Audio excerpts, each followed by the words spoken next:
کاروباری شخصیات سیاسی صلح صفائی کے لیے متحرک۔ ملک کی سیاسی صورتحال کو معمول پر لانے کے لیے بعض ایسے افراد نے کوششیں شروع کر دی ہیں جنہوں نے اسٹیبلشمنٹ کے آل ٹائم فرینڈز قرار دیا جاتا ہے۔ ان شخصیات میں ملک کے معروف بزنس مین شامل ہیں اور اس حوالے سے 2 دن پہلے ملک کے معروف تاجر گوہر اعجاز کی رہائش گاہ پر ایک میٹنگ بھی ہوئی ہے۔ تفصیلات کے مطابق میٹنگ میں عقیل کریم Dhedi, Punjab group of colleges کے میاں عامر محمود، انڈس ہسپتال کے میاں احسان اور لاہور چیمبر آف کامرس کے سابق چیئرمین الماس حیدر کے علاوہ 1 درجن سے زائد شخصیات شریک ہوئیں۔ میٹنگ کے شرکاء کے مطابق ان کوششوں کا مقصد یہ ہے معاملات پوائنٹ آف نو ریٹرن تک آنے سے پہلے اپنا کردار ادا کریں۔ انہوں نے اپنی بات جاری رکھتے ہوئے بتایا کہ اس سے پہلے کئی مواقع آئے ہیں کہ کاروباری افراد نے اپنا کردار ادا کیا، شرکاء نے اپنے خدشات کا اظہار بھی کیا اور حل بھی تجویز کیے، جس کے بعد آخر میں تمام افراد کی آراء کے بعد ایک قرارداد منظور کی گئی۔ حالانکہ یہ کوئی ایسوسی ایشن نہیں تھی، چونکہ اجلاس موجود تھا اس لیے ہم نے اس کو قرارداد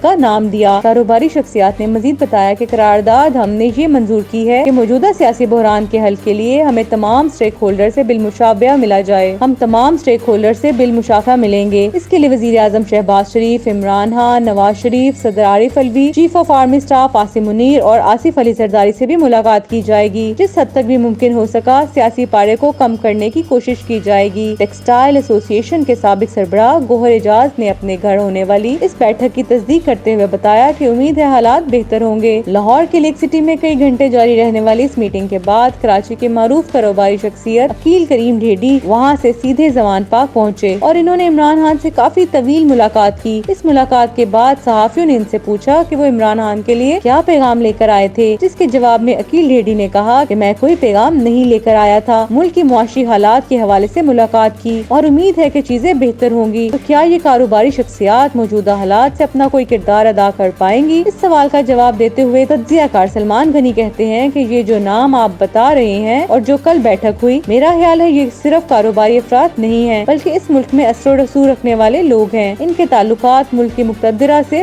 بہت اچھے ہیں۔ آپ کو یاد ہوگا کہ جب عمران خان اقتدار میں آئے تو ان کو ٹیک آف کروانے کے لیے جنرل باجوہ نے ان افراد سے ملاقاتیں کی تھی، تو ان کے کردار سے انکار ممکن نہیں۔ تو یہ اس وقت اس لیے بھی متحرک ہوئے ہیں کہ کم از کم بات چیت کا دروازہ ایک مرتبہ پھر کھولا جائے۔